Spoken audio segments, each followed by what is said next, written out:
Kia ora team. Today I'm going to speak to you about relationships and all the different characteristics that come along with healthy and unhealthy relationships. So just getting you to start thinking, I don't want you to write these down or you don't have to call them out or anything like that. I just want you to think about 5 different aspects for healthy and unhealthy relationships. Okay, so think about a healthy relationship that you've been in and what are 5 different aspects that you've experienced during that relationship. Away you go.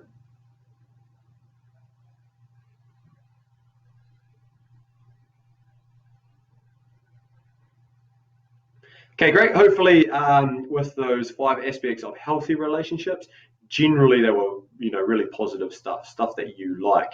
On the flip side of that, though, we have unhealthy relationships, and I want you to think about a time that you felt as though you're in an unhealthy relationship, and I'd like you to come up with 5 different aspects of that unhealthy relationship. Away you go.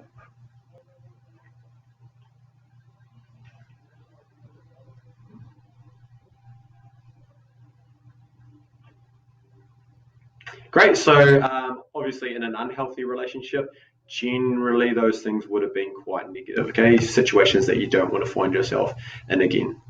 So, thinking about healthy and unhealthy relationships, if you have a look at the pictures to the left, you'll see that generally, you're happy, you're smiling, you're laughing, you enjoy each other's company, you want to hang around each other. That's generally a sign of a healthy relationship. If you look at the pictures to the right, if you're in an unhealthy relationship, you might be angry, you might be sad, upset, you don't know what's going on, you can't work out things. Generally, if they're happening all the time, you're in an unhealthy relationship. When it does come to relationships, though, even healthy relationships can show unhealthy signs at times. Okay, but generally, when you're looking for a healthy relationship, you're looking to have all those positive things happening most of the time. Okay. So when we're in a relationship, there's different feelings that we do feel. One of them is called sympathy. Okay, and sympathy are feelings of pity or sorrow for someone else's misfortune. Okay, so you feel sorry for them. Something's gone wrong in their life, and you have expressed your sorrows by telling them those sorts of things. Okay, and why you're sorry. There's another example that we use, or another characteristic as well, and that's called empathy. Now, empathy is going a little tiny bit deeper. So as you can see, the definition down here, it is the ability to share someone else's feelings, just like before, or experiences by imagining what it would be like to be in their situation. Okay, so now you're almost putting yourself in their shoes and you're thinking, if this was me, what would I be feeling, and trying to help them out from there. Sympathy and empathy, if you're showing them in a relationship, generally they'll be signs of a healthy relationship, okay, because you're feeling and you're trying to look after that other person. So I've got a couple of pictures here that might help it explain a little tiny bit more. So remember sympathy, saying, so I'm sorry that you're in pain. Someone's in pain, you come across them, I'm sorry that you're in pain. Whereas empathy is, sharing that emotion. So I feel your pain. I know what you're feeling right now. Again, up the top there, sympathy, seeing someone that has something like this one here with the teddy bear that is broken, saying something, oh, that's a shame, it's too bad. It's not a good situation. Whereas if you're empathetic, you're feeling what they're feeling and they're feeling down and you try to help them to get better. Okay, so here he's trying to help the teddy bear. So remember, empathetic is putting yourself in their shoes. Sympathetic is sharing those feelings. Okay, right, what I've got for you now is a video on consent. For this video, they use a cup of tea as an example, okay? But there's a few key points in this video, and what I would like you to do is listen to what they're saying, and at the end of it, we're going to talk a little bit about what consent is and how you gain consent, okay? So watch this video, it's only a couple of minutes, and I'll check back in with you soon. If you're still struggling with consent, just imagine instead of initiating sex, you're making them a cup of tea. You say, hey, would you like a cup of tea? And they go, oh my God, I would love a cup of tea, thank you. Then you know they want a cup of tea. If you say, hey, would you like a cup of tea? And they're like, I'm not really sure. Then you could make them a cup of tea, or not, but be aware they might not drink it. And if they don't drink it, then, and this is the important part, don't make them drink it. Just because you made it doesn't mean you are entitled to watch them drink it. And if they say no thank you, then don't make them tea. At all. Just don't make them tea. Don't make them drink tea. Don't get annoyed at them for not wanting tea. They just don't want tea, okay? They might say, yes, please, that's kind of you. And then when the tea arrives, they actually don't want the tea at all. Sure, that's kind of annoying as you've gone to all the effort of making the tea, but they remain under no obligation to drink the tea. They did want tea, now they don't. Some people change their mind in the time that it takes to boil the kettle, brew the tea, and add the milk. And it's okay for people to change their mind. And you are still not entitled to watch them drink it. And if they're unconscious, don't make them tea. Unconscious people don't want tea. And they can't answer the question, do you want tea? Because they're unconscious. Okay, maybe they were conscious when you asked them if they wanted tea. And they said yes. But in the time it took you to boil the kettle, brew the tea, and add the milk, they are now unconscious. You should just put the tea down. Make sure the unconscious person is safe. And this is the important part again. Don't make them drink the tea.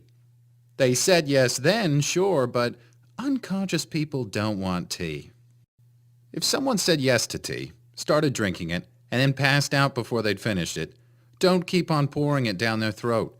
Take the tea away. Make sure they're safe, because unconscious people don't want tea. Trust me on this. If someone said yes to tea around your house last Saturday, that doesn't mean they want you to make them tea all the time. They don't want you to come around to their place unexpectedly and make them tea and force them to drink it going, but you wanted tea last week. Or to wake up to find you pouring tea down their throat going, but you wanted tea last night. But if you can understand how completely ludicrous it is to force people to have tea when they don't want tea, and you're able to understand when people don't want tea, then how hard is it to understand it when it comes to sex? Whether it's tea or sex, consent is everything. And on that note, I'm going to go make myself a cup of tea. Great, so welcome back. Hopefully you learned a little bit about consent. Now, consent is what we're talking about in any healthy relationship. There's always consent by both parties to do something, okay? So which means both people agree with what is happening, and generally it's a good idea to get verbal agreement, okay? So talking about it and making sure you're both on the right page. So just summing up a little bit, in a healthy relationship, it is important to discuss and accept each other's boundaries and get their consent. So if they do say no, then no does mean no, but if they do say yes, obviously you have their consent. It is not okay to assume that once someone consents to an activity, it means they are consenting to it any time in the future as well. Okay, so if you, if you have got consent in the past, it's not okay to assume that you're going to have consent for that current situation right now. So it's always good to ask every time. And a person can decide to stop an activity at any time, even if they agreed to it earlier. Okay, so if you do get consent by the person, whatever you're doing in that situation, and then they decide halfway through that they don't actually want to be in that situation, then that doesn't mean that because you got the consent at the start, that consent carries through. Okay, so you need to stop what you're doing. Unless the person is agreeing to everything that you're doing, you can't do it. So if they disagree to anything, you do not have consent. So be aware of that, and hopefully that cup of tea video example has helped you out a little bit there. Another key point that we need to talk about just quickly, and this will be our final slide, is breaking up. Now, most people around you, or maybe even yourself, have been in a relationship, and it's very common to be in, a couple of relationships around your age. So what happens when you decide that it is an unhealthy relationship and you don't want to continue? Obviously, you have to break up. Now, I've put a few things here about breaking up. There is okay ways to do it, and there is not okay ways to do it. Okay, so again, I don't want you to write anything down. I just want you to think in your head. So either yes or no. Is this an okay way to break up with someone? So if you want to break up with that person and you just text them and say it's over, is that okay? Okay, so telling a friend to tell them that you want to break up, is that okay for you? Not talking to them or hoping they'll leave you alone, is that a good way to break up for you? Talking to them face to face and telling them why you want to break up, do you agree with that, yes or no? How about being mean and rude to them until they break up with you? Is it okay to share their personal information with others so they know that you don't like them? Is it okay to tell their parents you want to break up? And what would you do? Is this okay or not okay? Moving schools to get away from them. Okay, guys, great. Thank you for listening. Hopefully, you've learned a little bit about relationships, okay, and all the difference between a healthy and an unhealthy relationship. And then also, once we're in those relationships, moving through to consent, so getting someone's agreement for what you're doing. And then, if the relationship doesn't go so well and it does become an unhealthy relationship, having to break up with that person or end that relationship. What you have to do now is jump on and do your quiz. It is an 8-question quiz, so hopefully you get all 8 correct there. And then what you have to do is a compare and contrast mind map for empathy and sympathy. Okay, 2 very simple ideas, very similar ideas, but they do have subtle differences. Okay, cool. Thanks for listening, guys. I hope you learned something.